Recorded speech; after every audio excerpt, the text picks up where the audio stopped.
Police கொடுத்த அறிக்கை. இது வந்து தமிழக வெற்றி கழகத்தோட அறிக்கை கிடையாது. இது போலீஸ் முன்னாள் முதலமைச்சர் மு க ஸ்டாலின் அவர்கள் ஹோம் மினிஸ்டரா இருக்கும் பொழுது அன்றைக்கு கொடுத்த டிஜிபி, அன்றைக்கு கொடுத்த இருந்த எஸ்பிக்கள் கொடுத்த ஆதாரம் இது. போக்சோ வழக்கு கிட்டத்தட்ட 40-60% ஒவ்வொரு ஆண்டும் ஏறி இருக்கு.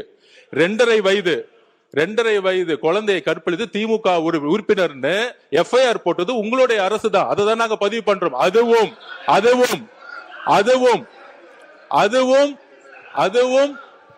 அதுவும் மக்களுடைய பிரஷருக்கு வந்த பிறகு அந்த நடவடிக்கை எடுத்தாங்க.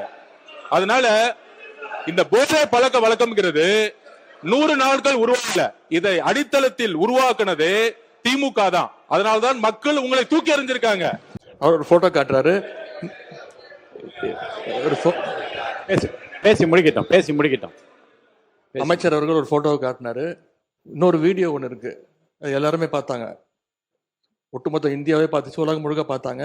இருக்கக்கூடிய அமைச்சர் ஒருத்தர் போதைப் பொருள் வந்து பவுடராக நுணுக்கி அதை என்ன பண்ணாருங்கிறத விளக்கம் கொடுத்துட்டார். போதும். அது ஒருவேளை எங்களுடைய திராவிட மாடல் ஆட்சியில போதைப் பொருளை தடுக்கிற செயல்பாடுகள் சரியா நடக்கல அப்படின்னு இந்த அரசு எங்களை குற்றம் சாட்டுச்சுன்னா, நான் உங்ககிட்ட கேட்க வேண்டிய கேள்வி, அப்புறம் என்னத்துக்கு அந்த அவ்வளவு பெரிய அதிகாரிய இப்போ இவ்வளவு முக்கியத்துவம் வாய்ந்த சென்னை மாநகராட்சி ஆணையர் பொறுப்புல போட்டிருக்கீங்க என்ற கேள்வி இந்த அரசுக்கு வைக்கிறேன். இது ஒன்றும் புதிய நடைமுறை கிடையாது.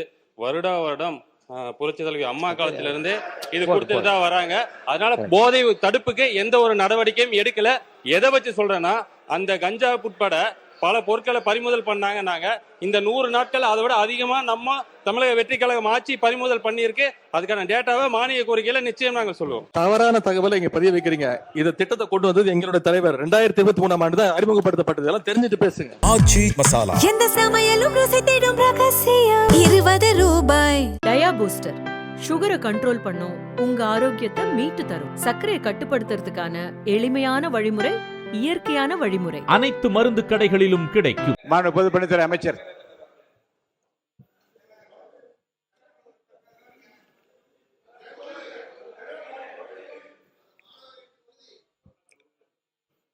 மாண்புமிகு பேரவைத் தலைவர் அவர்களே, 100 நாள் ஆட்சி அடுத்த 25 வருடங்களுக்கான ஒரு அடித்தளத்திற்கான மக்கள் ஆட்சி. இந்த ஆட்சியை உருவாக்கியது இளைஞர்களும் பெண்களும். அதற்கு நாங்கள் எப்பொழுதும் உண்மையா இருப்போம். எங்களுடைய முதலமைச்சர், இறந்த எங்களுடைய சகோதரர்கள் அமுதனும் தனுஷாவட்டும் எங்களுடைய குடும்பமாகவும் சகோதரனாகவும் நாங்கள் நினைக்கிறோம். எங்களுக்கு உணர்ச்சியோட ஒரு அரசியலை நாங்க இதை பத்தி நாங்க பேசுறோம். இதை பற்றி மாண்புமிகு 2 அமைச்சர்களும் விளக்கினார்கள். என்ன நடந்தது, அதற்கான தகுந்த நடவடிக்கை என்ன அப்படி என்று. குறிப்பாக ட்ரக்ஸ், போதை ஒரு முக்கியமான பிரச்சனைங்கிறது மாண்புமிகு அனைத்து கட்சி சட்டமன்ற உறுப்பினர்களும் மூத்த உறுப்பினர்களும் அது கடுமையான நடவடிக்கை எடுக்கணும். காவல்துறை உடைய அறிக்கையை மட்டும் நீங்கள் நம்பாதீங்க அப்படிங்கிறத பதிவு பண்ணாரு. குறிப்பாக கம்யூனிஸ்ட் கட்சியுடைய தோழர் ஆகட்டும், அதிமுகவுடைய சட்டமன்ற உறுப்பினராகட்டும், அனைத்து கட்சி உறுப்பினர்களாகட்டும், நாங்கள் உறுதியாக கூறுகிறோம், காவல்துறையுடைய அறிக்கையா இல்லை காவல்துறையா இல்லை இறந்த சகோதரியின் தாய்னா எங்க முதலமைச்சர் ஒரு தாய் பக்கம் தான் நிற்பார். உறுதியாக சொல்றோம். விசாரணையில் எந்த விதமான அழுத்தங்களும் இந்த ஆட்சியில் எப்பொழுதும் ஏற்படாது. அரசியல் அழுத்தமா இருக்கட்டும். நேற்றே நானும் முதலமைச்சருடைய ஆணையின்படி நானும் திரு ராஜ்மோகன் அவர்களும் பள்ளித்துறை அமைச்சரும் சென்றோம். தனுஷ் அவர்களுடைய வீட்டில் சென்றோம். ஒரு குடும்பத்தை சந்தித்தோம். 4 கோரிக்கை வச்சாங்க. கிட்டத்தட்ட 12 பேர் கைது செய்யப்பட்டிருக்கீங்க. இன்னும் சில பேர் இதில் இருக்காங்கன்னு சொல்ல உடனடியாக முதலமைச்சரோட கவனத்துக்கு சொன்ன விசாரணை நடந்துகிட்டு இருக்கு. இறந்த தனுஷோடைய அடக்கம் இடத்துல ஒரு கல்லறை வேணும்னு சொன்னோம். உடனடியாக முதலமைச்சர் அந்த கல்லறைக்கான இடத்தை ஐடென்டிஃபை பண்ண சொல்லியிருக்கிறாரு. அவர்களுக்கான வன்கொடுமை சட்டத்தின்படி அவர்களுக்கான உரிய இழப்பீடை இன்றைக்கு கலெக்டருக்கு கொடுக்க சொல்லி முதலமைச்சர் உத்தரவிட்டிருக்காரு. இதோடைய வெளிப்பாடுதான் தற்போதைய ஆட்சி பொறுப்பேற்ற உடனே மாண்புமிகு முதலமைச்சர் அவர்கள் கையெழுத்திட்ட 3 திட்டங்களில் anti narcotics task force ANTF திட்டம் ஒன்றாகும். இத்திட்டத்தின் முக்கியத்துவம் கருதி இத்திட்டத்திற்கு ரூபாய் 264.14 கோடி நிதி மாண்புமிகு முதலமைச்சர் அவர்களின் உத்தரவுப்படி ஒதுக்கீடு செய்யப்பட்டு மாநிலம் முழுவதும் 65 ஆன்டி நார்கோட்டிக்ஸ் டாஸ்க் போர்ஸ் அலகுகள் உருவாக்கப்பட்டுள்ளன. எனவே இந்த அரசு தமிழ்நாட்டிலிருந்து போதைப் பொருள் பழக்கத்தை அடியோடு வேறறுக்க வேண்டும் என்பதில் மிக உறுதியாக உள்ளது. இந்த நடவடிக்கையில் அரசு எந்தவித சமரசமும் செய்து கொள்ளப் போவதில்லை. ஆனால் நான் குறிப்பிட்ட கம்யூனிஸ்ட் தோழர்களை பத்தி பேசினேன், அதிமுக தோழர்களை பத்தி பேசினேன். நான் திமுக பத்தி பேசவே இல்லை. திமுகவுடைய எதிர்கட்சி என்ன சொல்ல இல்ல என்ன சொல்ல வர்றான்னு தெரியாம நிறுத்துக்கணும். என்ன திமுகவுடைய எதிர்கட்சி அங்க 57 பேர் இருக்காங்க. நாங்க எந்திரிச்சோம்னா அந்த சபையை அவங்க பேசவே முடியாது. எதிர்கட்சி தலைவர் பேசும்போது நாங்க எந்திரிச்சோம்னா அதாவது மாண்புமிகு இல்ல மாண்புமிகு சபை மாண்புமிகு என்ன பேச விடுங்க. மாண்புமிகு பொதுப்பணித்துறை அமைச்சர் சொன்ன கருத்தை நான் ஏற்க முடியாது. மாண்புமிகு பொதுப்பணித்துறை அமைச்சர் சொன்ன கருத்தை ஏற்க முடியாது. அதை மட்டும் அவைக்குழு நீக்குகிறேன். நீங்க பேசுங்க. யாரும் சொல்லிட்டேன், நீக்கிட்டு உட்காருங்க உட்காருங்க உட்காருங்க உட்காருங்க. மாண்புமிகு பொதுப்பணி இல்லைங்க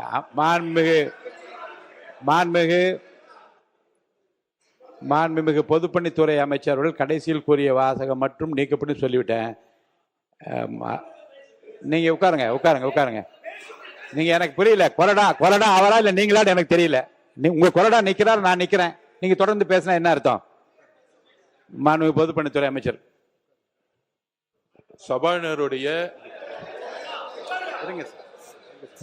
சபாநாயகருடைய உத்தரவுக்கு நாங்க கட்டுப்படுறோம். நாங்க சொல்ல வந்ததுன்னா, எதிர்கட்சி தலைவர் பேசும்போது அரசின் மீது பல்வேறு குற்றச்சாட்டுகள் வைத்தார். நாங்கள் ரொம்ப அமைதியா இருந்தோம். ஒரு குரல் கூட நாங்க பேசல. ஆனால் ஒரு ஜனநாயகப்படி எங்களுடைய கருத்துக்களை கேட்க வேண்டும். அதற்கு எதிர்கட்சி தலைவரா இருக்கும் கொறடாவும் அதுக்கு ஒரு ஆணையிடணும். நாங்க எந்திரிச்சு பேசும்போது குரல் கொடுக்கிறது அவைக்கு உடைய மரபு மீறிய செயல்ங்கிறத நான் திருப்பி பதிவு பண்றேன். அப்ப ஆதாரத்துடன் பேசுறேன்.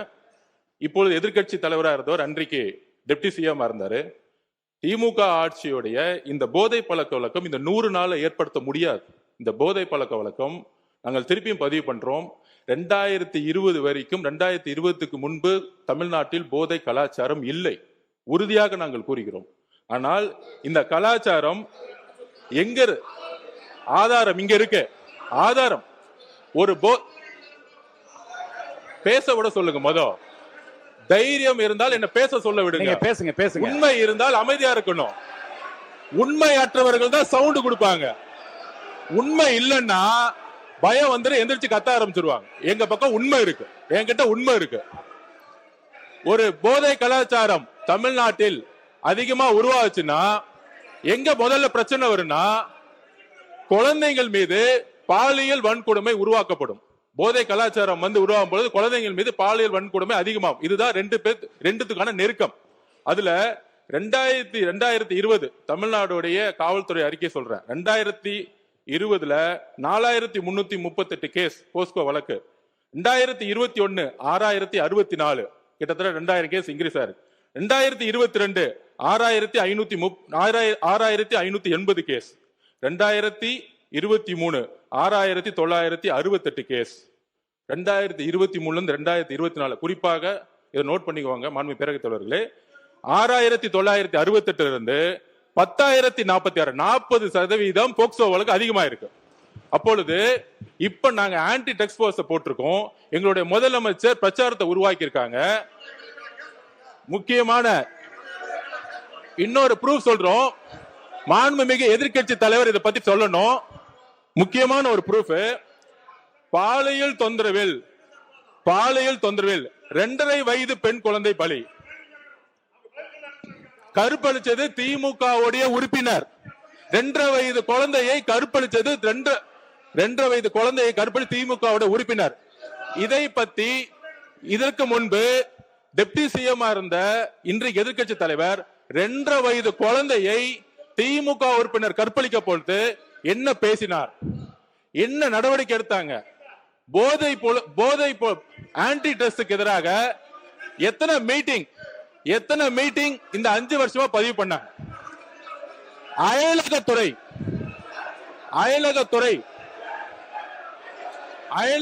என்பது உட்காருங்க, நீங்க உட்காருங்க.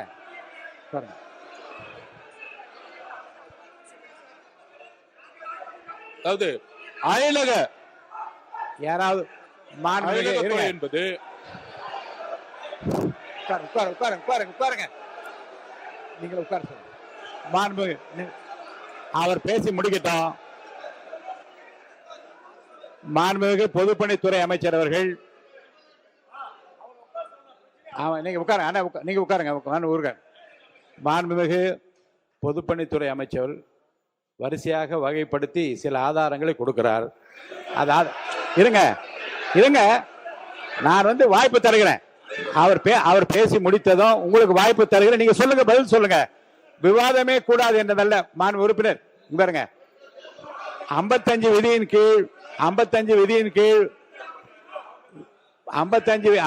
விதியின் கீழே கருத்து சொல்வதற்கு நான் அனுமதி அளித்திருக்கிறேன். அவர் கருத்து சொல்றாரு. அதுல மாறுபட்ட கருத்து இருந்தா உங்களுக்கு நான் அனுமதி தரேன். நீங்க பதில் சொல்லுங்க. உட்காருங்க. பொதுப்பணித்துறை முடிச்சிருங்க. பொதுப்பணித்துறை அமைச்சர் முடிங்க. அடுத்து உங்களுக்கு தரப்போற. உட்காருங்க. நீங்க கொடுங்க. இருக்க விதிப்படிதான் நடத்துறேன். நீங்க வாங்க. நீங்க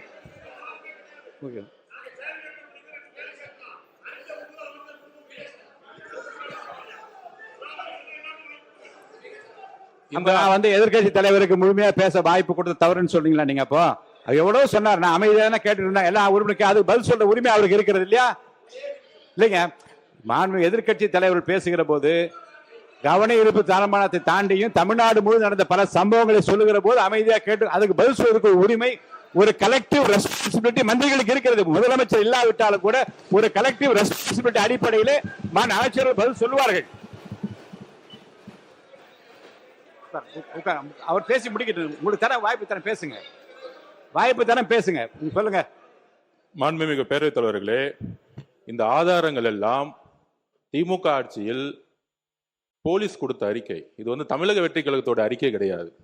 இது போலீஸ் முன்னாள் முதலமைச்சர் மு க ஸ்டாலின் அவர்கள் ஹோம் மினிஸ்டரா இருக்கும் பொழுது அன்றைக்கு கொடுத்த டிஜிபி, அன்றைக்கு கொடுத்திருந்த எஸ்பிக்கள் கொடுத்த ஆதாரம். இது போக்சோ வழக்கு கிட்டத்தட்ட 40-60% ஒவ்வொரு ஆண்டும் ஏறி இருக்கு. 2.5 வயது குழந்தையை கற்பழித்து திமுக உறுப்பினர்னு எஃப்ஐஆர் போட்டது உங்களுடைய அரசு தான். அதை தான் நாங்க பதிவு பண்றோம்.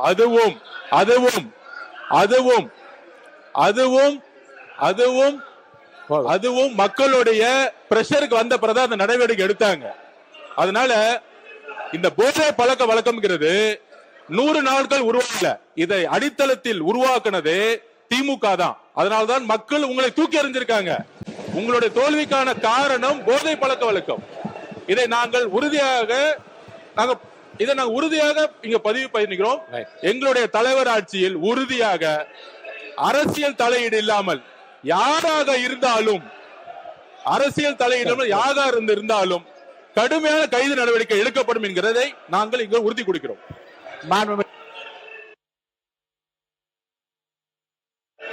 மாநிலத்துறை அமைச்சர் அவர்கள் பேசிய பிறகு மாநில எதிர்கட்சி தலைவர் அவர்கள் நீங்க தொடர்ந்து இதை உங்கள் கருத்துக்கள் நீங்க பதிவு செய்யலாம்.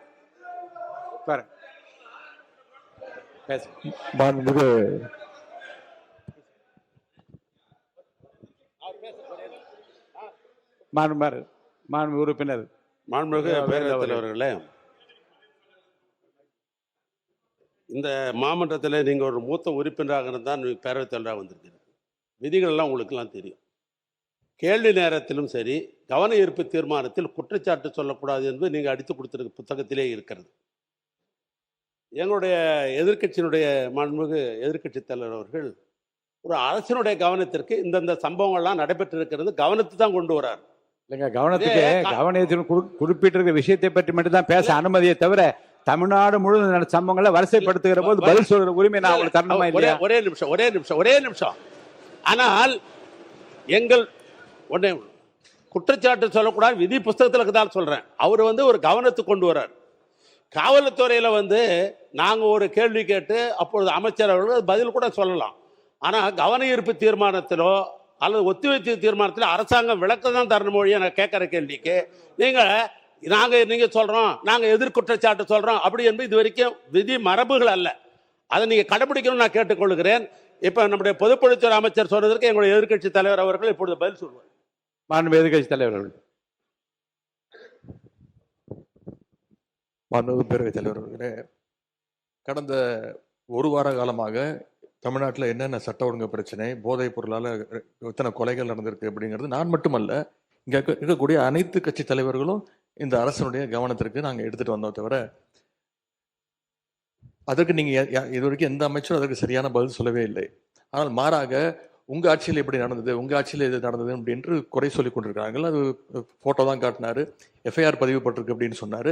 இதுலேருந்து என்ன தெரியுதுன்னா, எங்களுடைய ஆட்சியில் நாங்கள் நடவடிக்கை எடுத்திருக்கிறோம், நடவடிக்கை எடுக்கப்பட்டிருக்கு எங்களுடைய ஆட்சியில். நாங்கள் கேட்கறது ஏன் உங்கள் ஆட்சி நடவடிக்கை எடுக்க மாட்டேங்கிறீங்க அப்படிங்கிறத நாங்கள் கேட்குறோம்.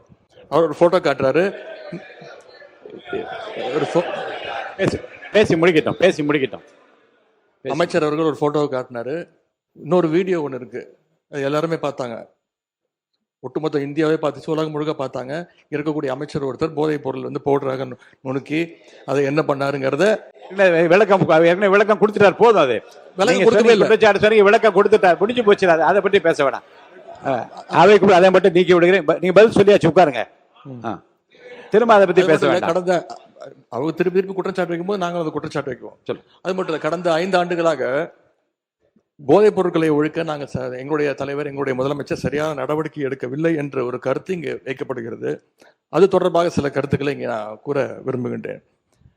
ஆட்சிக்கு வந்த ஒரே ஆண்டுல எங்களுடைய தலைவர் அவர்கள் போதைப் பொருள் இல்லா தமிழ்நாடு என்ற இலக்கோடு மதுவிலக்கு அமலாக்கத்துறையையும் நார்காட்டிக்ஸ் இன்டெலிஜென்ஸ் பியூரோ சிஐடி என்ற இரு பிரிவுகளை ஒன்றிணைச்சு இபிசிஐடி என்ற புதிய பிரிவை உருவாக்கினவர் எங்களுடைய தலைவர் திரு முத்துவேல் கருணாநிதி ஸ்டாலின், அன்றைய முதலமைச்சர் அவர்கள். அவர் அன்றைக்கு அப்படி செயல்பட்டதால் தான் கடந்த 5 ஆண்டு கால திராவிட மாடல் ஆட்சியில் இதுவரை இல்லாத அளவுக்கு ஒரு விழிப்புணர்வை ஏற்படுத்தி போதைப் பொருட்களை தொடர்ந்து எங்களுடைய அரசு பறிமுதல் செஞ்சது. இது தொடர்பான புள்ளி விவரங்கள் தேவைப்பட்டாலோ அவர்கிட்ட இருக்கு, அமைச்சர்கிட்ட இருக்கு.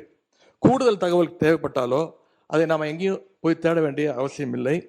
இந்த ஆட்சியில் இன்றைக்கு சென்னை மாநகர கமிஷனராக நியமிக்கப்பட்டுள்ள திரு அமல்ராஜ் ஐபிஎஸ் அவர்கள்கிட்ட இந்த அரசு கேட்டுச்சுன்னா அவரே இந்த தகவல்களை தெளிவாக எடுத்து கொடுத்துருவார்.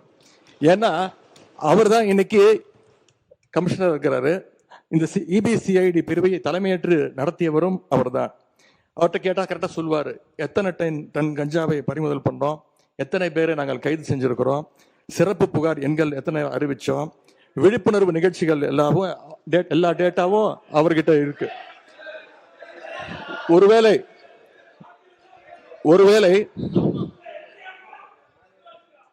ஒருவேளை எங்களுடைய திராவிட மாடல் ஆட்சியில போதைப் பொருளை தடுக்கிற செயல்பாடுகள் சரியா நடக்கல அப்படின்னு இந்த அரசு எங்களை குற்றம் சாட்டுச்சுன்னா, நான் உங்ககிட்ட கேட்க வேண்டிய கேள்வி, அப்புறம் என்னத்துக்கு அந்த அவ்வளவு பெரிய அதிகாரிய இப்போ இவ்வளவு முக்கியத்துவம் வாய்ந்த சென்னை மாநகராட்சி ஆணையர் பொறுப்புல போட்டிருக்கீங்க என்ற கேள்வி இந்த அரசுக்கு வைக்கிறேன். பொதுப்பணித்துறை அமைச்சர், நீங்க இது குற்றச்சாட்டு அல்ல. அதாவது எங்களுடைய நோக்கம் ஒருவரை ஒருவர் குற்றச்சாட்டு அல்ல. போதை பழக்க வழக்கம் தமிழ்நாடு முழுவதும் அதிகமானதுதான். எங்களுடைய பிரச்சாரத்திலேயே ஒவ்வொருத்தருக்கும் சொல்லும் பொழுது எங்களுடைய முதலமைச்சர் நாங்களும் சொல்லும்போது பெண்கள் சொல்லியது, எல்லா தெருக்களிலும் இந்த கஞ்சா பழக்கமும் ட்ரக்ஸ் பழக்கமும் அதிகமா இருக்குது, நீங்க ஆட்சிக்கு வந்தா ஒழிச்சிடுங்கன்னு எங்களுடைய கையை பிடிச்சு சொன்னது பெண்கள். அதில் நாங்கள் உறுதியாக இருக்கிறோங்கிறத நாங்க பதிவு பண்ணோம்.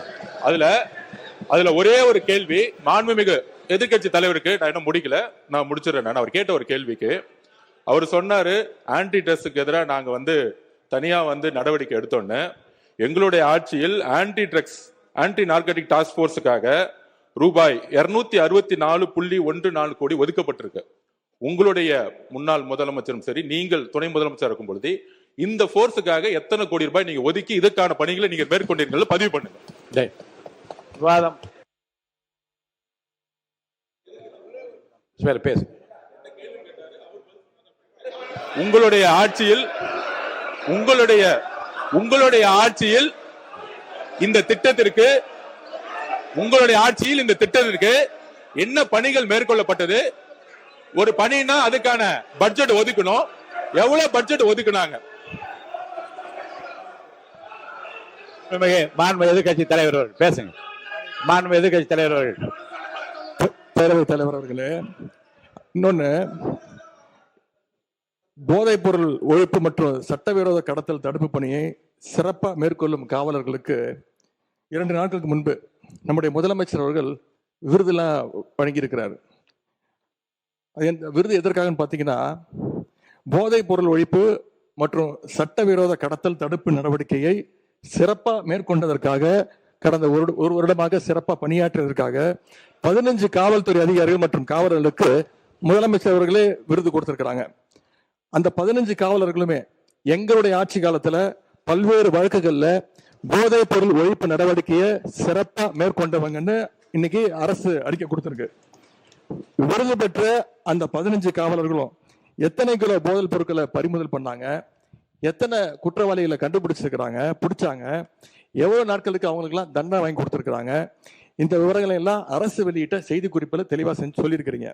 போதைப் பொருள் தடுப்புக்கு எங்க ஆட்சியில நடவடிக்கை எடுக்கல அப்படின்னா அப்புறம் என்னதுக்கு இந்த காவலருக்கு முதலமைச்சர் அவர்கள் விருது கொடுத்தார் அப்படின்னு இங்க நான் பதிய வைக்க விரும்புகிறேன். அதே போல அமைச்சர் அவர்கள் சில கேள்விகளை கேட்கிறாரு. அமைச்சர் அவர்கள் கேட்கிற கேள்விக்கு தான் நான் பதில் சொல்லணும் அப்படின்னு அடம்பிடிக்கிறாரு. இன்னைக்கு நானு நம்முடைய அனைத்து கட்சி தலைவர்கள், எதிர்கட்சி தலைவர்கள்லாம் இன்னைக்கு இந்த என்ன சட்டம் ஒழுங்கு சம்பந்தமா பேசிட்டு இருக்கிறோம்.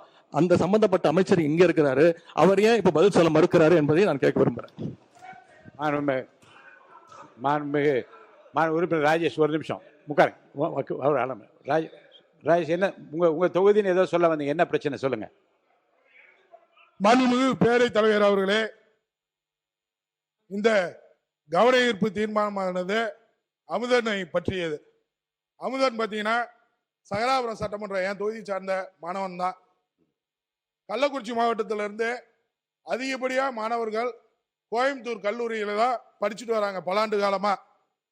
ஏன் இதை வலியுறுத்தனா, இந்த போதை பழக்கத்தால அமுதன் இறந்தாருன்றது மாற்று கருத்தே இல்லை. போதை பழக்கம், அந்த அடிச்சு கொண்ட பசங்க எல்லாமே போதை பழக்கத்தில் தான் இருந்தாங்க.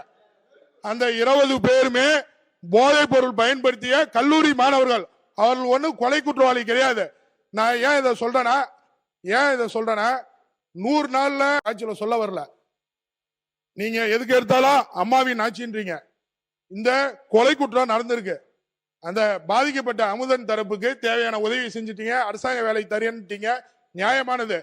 ஒண்ணு மட்டும் சொல்லிக்கிறேன், இந்த போதை பழக்கம் எங்க இருந்து வருது? பல வெளிமாநில கேரளாவில இருந்து வருது. நாம இந்த கவன ஈர்ப்பு தீர்மானமே மாணவர்கள் பாதிக்கப்படக்கூடாது, கஞ்சா பழக்கத்துக்கு ஆட்படக்கூடாதுன்னு நினைக்கிறோம். அதற்கான தீர்வு தான் இந்த சட்டமன்றம் எடுத்து போகணுமே தவிர, போன ஆட்சியில பண்ணிட்டீங்க, இந்த ஆட்சியில கேட்கல. அடுத்து சிறப்பு கவன ஈர்ப்பு தீர்மானம் போதுங்க. நீங்க உங்க தொகுதின்னு சொன்னதுனால உங்களுக்குரிய இடம் தர வேண்டும் என்று அனுமதித்தான் போதும்.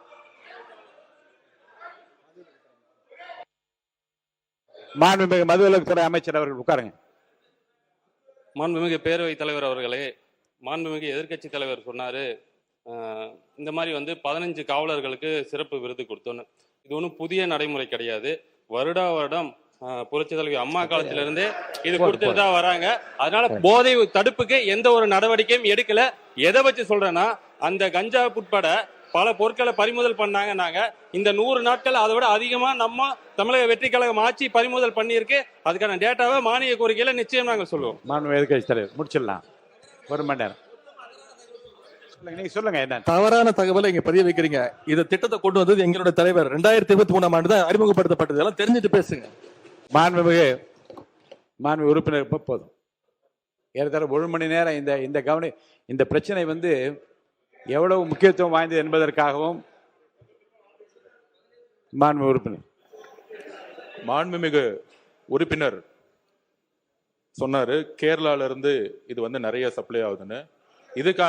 இதுக்கான நடவடிக்கை தான் கேரளால இருந்து ஹோம் மினிஸ்டர் இங்க திரு ரமேஷ் சென்னிதால் அவர்களும் சரி, எங்களுடைய முதலமைச்சரும் சரி, இதற்கான அனைத்து திட்டங்களும் நடந்துகிட்டு இருக்குங்கிறத நான் இந்த இடத்துல பதிவு பண்றேன். கேரளாவுடைய ஹோம் மினிஸ்டரும் தமிழ்நாடுடைய ஹோம் மினிஸ்டரும் சேர்ந்து கூடிய விரைவில் கடுமையான சட்ட நடவடிக்கைகள் மூலம் கேரளாவிலிருந்து தமிழ்நாட்டுக்கு வரக்கூடிய அனைத்து டக்ஸ் உடைய வழிகளையும் மூடுவதற்கான அனைத்து பணிகளும் ஸ்டார்ட் ஆயிருச்சுங்கிறத நாங்க பதிவு பண்றோம். சிறப்பு கவன ஈர்ப்பு தீர்மானம். தேனி மாவட்டம் ஆண்டிப்பட்டி தொகுதி தும்மக்குண்டு மேகமலை பகுதிகளில் விவசாயம் செய்யும் விவசாயிகள் குறித்து எதிர்க்கட்சியில் இருக்கிற அனைவரும் எழுப்பிய கேள்விக்கு அரசின் சார்பாக உரிய விளக்கங்கள் இல்லை. எனவே அதை கண்டித்து நாங்கள் வெளிநடப்பு செய்கிறோம்.